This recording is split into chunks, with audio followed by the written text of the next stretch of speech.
Hello everyone, कैसे हो? मेरा नाम है मयूरी एंड आज की होस्ट हूँ मैं यूबीएन के podcast the back stage story. So आज हम बात करने वाले हैं सीए कृणाल राठौर जी के साथ। और आज के पॉडकास्ट के गेस्ट सीए है हमारे, जो हर एक बिजनेस के अंदर आप स्टार्ट तो करते हो, लेकिन एक लेवल के बाद बहुत सारे चैलेंजेस आते हैं जहाँ पे आपको सीए की ज़रूरत होती है। तो बस आपकी कुर्सी बहुत अच्छे से फिट करके बैठे, बिकॉज ऑफ आपको बहुत अच्छी बातें जानने मिलेगी जो सीए के बारे में होती है। क्योंकि फाइनेंस तो सबने देख लिया है, बट सीए का रोल क्या होता है बिजनेस नेटवर्क में। ऐसे ही आपको पॉडकास्ट के अंदर से नॉलेज लेना है तो UBN is a best platform, जहाँ पे आपको नेटवर्किंग भी मिलता है और काफ़ी ऐसे बिजनेस प्रोफेशनल से मिलने का मौका मिलता है। तो चलिए हम स्टार्ट करते हैं आज का पॉडकास्ट। कृणाल जी, आपके बारे में बताइए कि व्हाट इज़ योर जर्नी, कैसे आपने सीए स्टार्ट किया, और बताइए हमारी ऑडियंस को। पहले तो थैंक यू मयूरी जी, मुझे यहाँ पे इनवाइट करने के लिए। बेसिकली सीए मैंने स्टार्ट किया था इन 2007, immediately after completion of my 12th. Okay. And then for 4 years I will be doing studies, and after that during that 4 year we have to undergo a training for 3.5 year under a practicing chartered accountant, wherein we come across the practical aspects of how actually the business runs, what are the different compliances to direct taxes, indirect taxes, company laws, FEMA, RBI, and most important, how a business is to be presented so that a client gets maximum funding and he can grow. Right. Okay, so 2011 में मेरा CA clear हुआ. Then after immediately I started coaching to CA students, and my core subject is costing and indirect taxes. Okay. And simultaneously I started practicing. So I'm a practicing chartered accountant since 2012, and my firm's name is KNKR and Associate LLP. It's a Okay. partnership firm. Okay, wherein we provide all compliance related service in different domains which required to a business. Right. So ये जो आपकी journey start की, because आपने बोला कि आपने पहले education में आए, जैसे हाँ. आपने पढ़ लिया, फिर एजुकेशन में आए, उसके बाद आपने स्टार्ट किया आपकी हाँ. प्रैक्टिस। सो जब प्रैक्टिस आप स्टार्ट करते हो तो you become a kind of business person और start your Right. Entrepreneur journey. तो आप आपके फैमिली के फर्स्ट जनरेशन एंटरप्रेन्योर थे या फिर आपके फैमिली इसी में ही थे? No, basically I was the first person in my entire family who is from commerce background. Okay. Rest all either from engineering background or science background. I was the first generation chartered accountant. And इसके मैं आपको back story बताऊं. Sure. Commerce लेने का मेरा जो main reason था, it is because of my father, because my father is a engineer, and throughout the life I have seen the way he struggled. Okay, and the way he works. Okay, उस जमाने में तो salary भी कम थी, तो he used to went to his office on cycle. So I have seen all those struggles. And when I was around in 7th or 8th standard, at that time my father told me there is one examination के जिसमें सिर्फ 2 to 3% result आता है, यानी 100 लोग बैठते हैं और 2 से 3 लोग पास होते हैं. बट उनका ये था कि अगर वो क्लियर कर लो, ओके, तो लाइफ बन जाती है. So at that time I decided से मैं ये क्लियर करूंगा. So it was the key point why I joined commerce and become a chartered accountant. Okay. So ये तो आपकी स्टोरी हुई कि आप कैसे आपकी बिजनेस जर्नी में, एंटरप्रेन्योर की जर्नी में आए। बट ऐसा होता है कि जो आपका फैमिली बैकग्राउंड था उसी में से आप अलग करने गए और उसमें आपने जैसे ही स्टार्ट किया, तो बोलते हैं ना कि business is a kind of roller coaster journey. तो ऐसा कुछ आपकी जर्नी में हुआ, जैसे आपने स्टार्ट किया तो लगता है कि ऐसा फियर जैसा लगता था या पहले से ही आप पैशनेट थे? इसके रिगार्डिंग एक इंटरेस्टिंग स्टोरी है. जैसे ही सीए क्लियर किया, सो immediately after clearing my CA, I have offer for a job that is in a industry which is around 50,000 per month. In 2012 I am talking. So at that time it's a very handsome amount.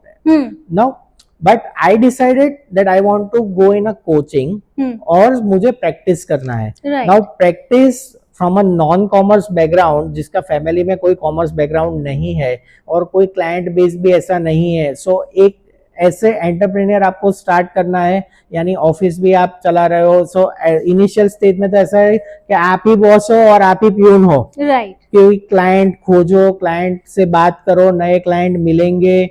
Okay, ये सारी जो struggle है वो मैंने की. Okay, eight that time कई लोगों ने मुझे एडवाइस किया कि आप 2-3 साल ऐसे तो जॉब कर लो, उसके बाद प्रैक्टिस में आ जाना, but I refuse and I am very much satisfied on my decision. मुझे उसका कोई रिग्रेट नहीं है, बिकॉज एट प्रेजेंट में जो स्टेज पे हूँ, ओके, और इससे भी मुझे आगे जाना है. ओके, सो ऐसे काफ़ी न्यू जनरेशन में, जैसे आजकल ये सीज़न चल रही है शार्क टैंक, और उसके अंदर हर कोई देख के ऐसा लगता है कि हम भी कंपनी को बड़ा बनाए और हमें भी कुछ करना है. एंड भारत सरकार भी काफ़ी हद से हेल्प कर रही है एंटरप्रेन्योर्स को स्टार्टअप इंडिया के अंदर, कि भारत की जीडीपी में हर एक इंसान बिजनेस की वजह से उनका एक कुछ ना कुछ कंट्रीब्यूट कर पाए.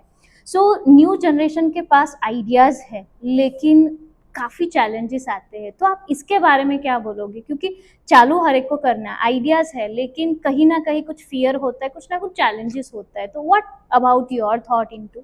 सी, स्टार्टअप के बारे में जितना मैंने रिसर्च किया है, सो मैंने ये देखा है कि कई सारे इनोवेटिव आइडियाज लोग लेके आते हैं, उसको प्रेजेंट करते हैं, then they get the funding, और फंडिंग लेने के चक्कर में वो एक अपना सब्सटेंशियल इक्विटी और स्टेक जो है वो बेच देते हैं. राइट. और आप कई ऐसे स्टार्टअप आप अभी देख पाओगे जिनका आइडिया इनोवेटिव होने के बावजूद वो आज काफी लॉस मेकिंग है.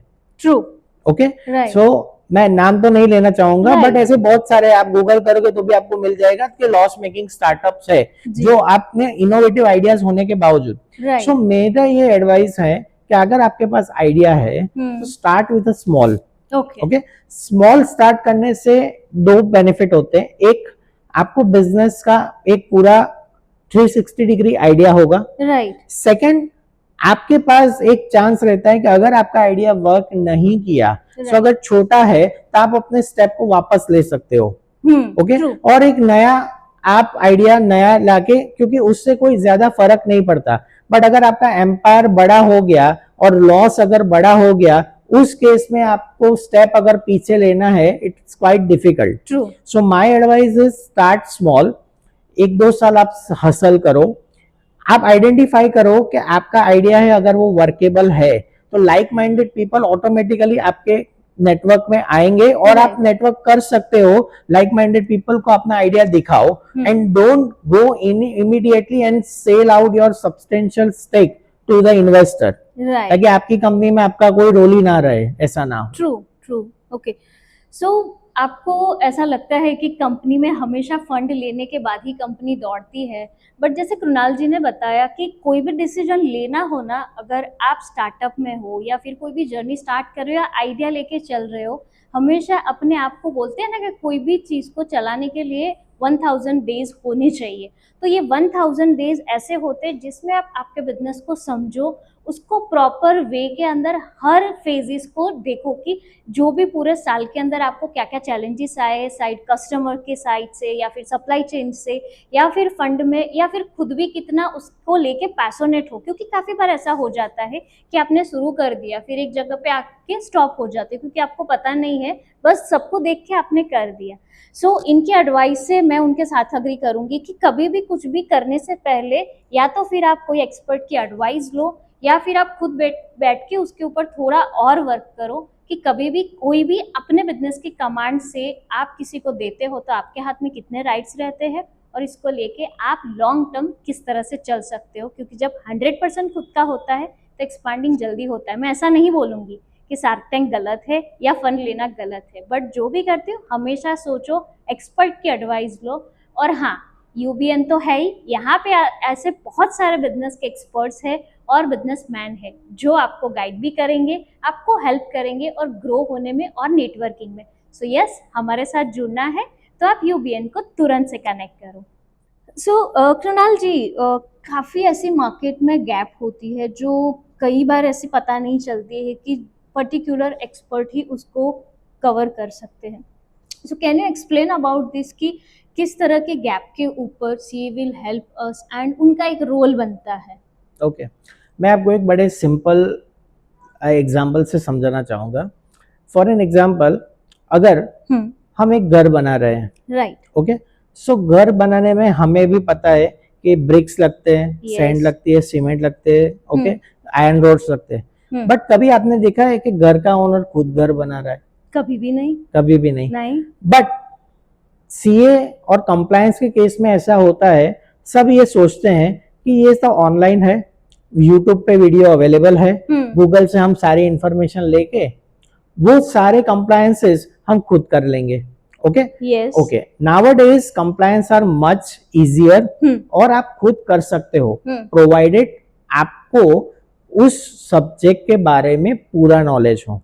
होता क्या है कि लोग कंप्लायंस कर तो लेते हैं but they have a very limited knowledge. Okay, और जब वो जिस जगह पे जाके अटकते हैं या इनकम टैक्स डिपार्टमेंट या जीएसटी डिपार्टमेंट जब कोई क्वेरी निकालता है, सो उनको ये नहीं पता कि क्या करना है और कहाँ पे करना है। वो कर तो लेते हैं, जैसे जैसे रिटर्न फाइल तो हो जाता है, बट क्या क्राइटेरिया ध्यान में रखना है, एक्सपर्ट की एडवाइस क्यों लेनी चाहिए कि भाई वी हैव 360 डिग्री नॉलेज, हम आपका पूरा बिजनेस समझ के आपको एडवाइस करते हैं कि यहाँ पे ये हो सकता है, यहाँ पे ये नहीं हो सकता। ट्रू, ओके, आपको ये तो पता है कि रिटर्न कैसे फाइल का, रिटर्न में कौन सी इंफॉर्मेशन देनी है, कहाँ पे देनी है, कितनी देनी है, that's you have to ask to experts. और अगर आप एक्सपर्ट की सलाह लोगे, सो हम कई बार क्लाइंट ऐसा सोचते हैं कि मगर जो काम मैं खुद कर सकता हूँ उसके लिए मैं पैसे क्यों दूं। हाँ, काफी बार होता है, yes. Agreed. But believe me, cost of non-compliance is much higher than cost of compliance. True. Okay? आप चाहे अडानी का हिडनबर्ग का केस देख लो या पेटीएम का जो क्राइसिस हुआ था वो देख लो, जिसमें नॉन कंप्लायंस की कॉस्ट उन्होंने इतने साल में जितना कमाया था उससे बहुत ज्यादा है। आप वोडाफोन आइडिया का एजीआर का केस आज भी चल रहा है, वोडाफोन आइडिया आज भी लॉस मेकिंग है। Why? Because they have not complied with the provision. अब इसकी जगह पे अगर आप किसी एक्सपर्ट को रख के अपना कंप्लायंस करवा लेते, ओके, तो that cost would be almost 1 to 2% of the total non compliance cost. Right. So Kunal ji, अभी तक जो भी आपने इन्फॉर्मेशन दी बहुत अच्छी थी, क्योंकि हमारी ऑडियंस भी है जिसमें आपने जैसे बोला ना कि भाई हम गूगल से या यूट्यूब से देख के सब कुछ कर लेंगे क्योंकि हमें सब पता है, पर जब ऊपर वाला आता है यानी ऑडिट आती है तब जाके सब कुछ याद आता है कि उस टाइम पे हमने एक्चुअल बिजनेस पे फोकस देने की जगह पे ये शॉर्टकट, मनी बचाने का शॉर्टकट किया, जिसका जुर्माना जिसमें एक्चुअल इन्वेस्ट करना था उससे ज्यादा भरना पड़ता है। राइट। सो ये आपके लिए भी एक लर्निंग पॉइंट है कि हर चीज में हर इंसान एक्सपर्ट नहीं होता है, जो एक्सपर्ट होता है हम उसके एक्सपर्टाइज को यूज करते हैं और उसमें उनकी जो भी फीस होती है वो ऑफिशियल्स होती है। एंड दूसरा, हमेशा ध्यान रखो इंसान के पास एक या दो एक्सपर्ट स्किल होती है जिसमें वो 100% उसका डाल सकता है, बाकी हर चीज के लिए आपको कोई ना कोई लोगों की हेल्प या फिर उसकी एक्सपर्ट नॉलेज की जरूरत होती है। आप कितना भी अपग्रेड करो, क्योंकि 100%. हाँ, कितना भी हम सीख ले, लेकिन हम उसमें जो हमारे पास गिफ्ट होती है एक या दो स्किल का ही 100% होता है, बाकी सबका हमें कॉम्बिनेशन भी लेना पड़ता है। Every day doing the same thing again and again. So जो आप एक साल में एक दो बार पढ़ते हो वो साल में 365 दिन पढ़ता है। Right. So he has much vast knowledge, there is no doubt in that. So Kunal ji, what was the defining moment or biggest breakthrough in your business? Okay, see, कोई भी जब नया बिजनेस होता है, सो हर बिजनेसमैन के लिए एक challenge होता है कि इसको ग्रो कैसे करें। एंड कंसल्टेंसी का बिजनेस ऐसा है जो आप कितना भी मार्केटिंग कर लो उस पे आपको लीड मिलेगी वर्ड ऑफ माउथ से ही। ट्रू। ओके, सो आप जितना डिलीवर करोगे अपने कस्टमर को और वो कस्टमर जब आपके बिहाफ पे मार्केटिंग करेगा, this is the most beneficial marketing for a consulting business. मैं आपको एक रियल स्टोरी सुनाता हूँ। जो मुझे एक काम मिला था, मेरे एक क्लाइंट है, ओके, सो वो एनआरआई है, अब उनका मैं यहाँ से इनका जो भी इंडिया का जो भी टैक्स रिटर्न मैं सब फाइल करता था, ओके। और कई बार ऐसा होता है बिकॉज एनआरआई जो होते हैं ना, they are very cautious, okay. उनको कोई भाई यहाँ पे ये कोई मेल आ गया इनकम टैक्स से, तो भी वो बहुत घबरा जाते हैं, ओके। सो एवरी टाइम वो, तो मैंने उनको कई बार कि आप चिंता मत करो, आप कभी भी आपका कुछ भी होगा मैं यहाँ से देख लूंगा। सो मैं उनको मिला नहीं था। For 5 years I will be doing his filing everything from India, or he was in America. After 5 years when he came back to India, okay, तो वो बेसिकली बॉम्बे से है, he specially came to meet me at Baroda. कि वो आए कि मैं मुझे आपसे मिलना है, आप 5 साल से मेरा काम तो कर रहे हो, ओके। सो वो स्पेशली इंडिया 15 दिन के लिए आए थे, फिर भी वो मुझे मिलने बॉम्बे से बड़ोड़ा आए। So it's was a very great moment for me कि आपका जो वर्क है वो आपका क्लाइंट कैसे अप्रिशिएट करता है। It's was a great moment for my life. वो स्पेशली मुझे मिलने के लिए बड़ोड़ा आए थे। राइट। सो ये अभी आपने बात की कि आपके काम की वजह से क्लाइंट आपको स्पेशली कहाँ कहाँ से मिलने आते हैं, तो थोड़ा बहुत आपकी सर्विसेज और आपके काम के बारे में भी बताएं, क्योंकि हमारे काफ़ी ऐसे ऑडियंस है जिनको पता नहीं है कि सीए के अंदर कौन कौन सी सर्विसेज भी होती है, उनको कहाँ कैसे, ऐसे भी लोग होंगे जिनको चाहिए होता है लेकिन पता नहीं होता कि आप कहाँ हेल्प कर पाओगे। ओके, बेसिकली जो नॉर्मल सीए की सर्विसेज होती है जो सब ऑडियंस को पता है, जैसे सीए इनकम टैक्स का काम करते हैं, ऑडिट का काम करते हैं, जीएसटी रिटर्न का काम करते हैं, अकाउंट्स का काम करते हैं, ये सबको पता है। बट अब जनरेशन चेंज हो रही है, so CA can help you in many way. For example, जैसे आपको फंडिंग लाना है, ओके, तो फंड के लिए आप सीए को कंसल्ट कर सकते हो। सेकंड, आपको आपका बिजनेस ऑटोमेट करना है, बिकॉज अभी आर्टिफिशियल इंटेलिजेंस का जमाना है। सो आपको आपकी बिजनेस प्रोसेस जो है वो पूरी प्रोसेस को ऑटोमेट करना है, जो कि आप अपने बिजनेस में ना भी रहो या आप कहीं घूमने भी हो तो भी आपका बिजनेस ऑटो मोड पे चलता रहे। सो ये ऑटोमेशन में आप सीए की हेल्प ले सकते हो कि किस जगह पे कोई लूप होल्स ना रहे। नाउअडेज डेटा इज अ की फैक्टर, कि आपका अगर डेटा लीक हो गया तो आपके कॉम्पिटिटर आपसे आगे निकल जाएंगे। तो डेटा की सिक्योरिटी कैसे करनी है उसमें आपको सीए की हेल्प लग सकती है। अपार्ट फ्रॉम दैट, मैं तो ये कहूंगा chartered accountant can be your partner in a business. यानी ऐसा नहीं बोल रहा हूं कि आप जो कमाओ उसमें से पार्टनरशिप ले जाओ, बट आप बिजनेस में छोटे बड़े जो भी डिसीजन आपको लेने हैं आप लो। बट आई एडवाइस कि एक बार अपने फाइनेंशियल एक्सपर्ट या चार्टर्ड अकाउंटेंट से एक बार कंसल्ट कर लो, सो दैट आपने तो डिसीजन ले ही लिया है, लेकिन अगर वहां पे कहीं जगह पे आपको अटक रहे हो या कहीं गलती हो रही होगी तो आपको पहले ही करेक्ट कर देंगे। सो इन फ्यूचर वो कंपाउंड होके आपके ऊपर नहीं आएगी। ट्रू, क्योंकि लोग तभी याद करते हैं कि कुछ प्रॉब्लम आए ना, तब सबको फोन, सबकी रेफरेंस, मुंह में इसको जानता हूँ, जान पहचान सब लगा देते, लेकिन भरना तो पड़ता ही है, सेटलमेंट तो करना ही पड़ता है। बिकॉज ऑफ हमारा एक एटीट्यूड रहता है कि हम हर जगह से बचाने जाते हैं और एक्चुअली में जहां से ऐड करके बचना है ना वो नहीं करते। Basically there are two things जो लोग डिफरेंशिएट नहीं करते। एक होता है टैक्स प्लानिंग, ट्रू, दूसरा होता है टैक्स इवेजन।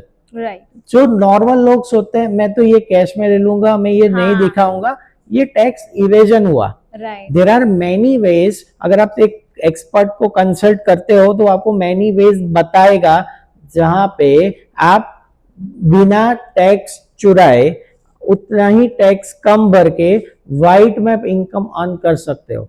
तो जब ऐसे वेज अवेलेबल है तो आप टैक्स की चोरी क्यों करते हो, आपको इवेजन क्यों करना है? ओके, आपको सिर्फ डर इतना ही होगा कि ये मेरी सारी बातें जान लेगा, लेकिन वो पैसा आपके पास ही रहेगा। कोई से ये नहीं बोलेगा आप कितना कमा रहे हो तो थोड़ा मुझे भी दे जाना, एक्सेप्ट फॉर फीस। राइट, ये तो है ही है। मतलब अभी आपको समझ में आ गया होगा ना कि नाउअडेज सीए हमें कौन कौन सी जगह पे हेल्प करते हैं। तो अगर आपको स्टार्टअप भी करना हो ना तो भी आप सीए को कनेक्ट कर सकते हो, क्योंकि फंड लाने के लिए उनको भी पता होते हैं, क्योंकि काफ़ी उनके क्लाइंट्स ऐसे भी होते हैं जो फंड देने के लिए भी होते हैं और काफ़ी ऐसे क्लाइंट होते हैं जो फंड लेने के लिए होते हैं। अब आपको डिसाइड करना है कि आप किन में से आते हो, और बस उसके बाद हम आगे जानते हैं आपके फ्यूचर गोल के बारे में। सो हम बात करते हैं आपके फ्यूचर गोल के बारे में।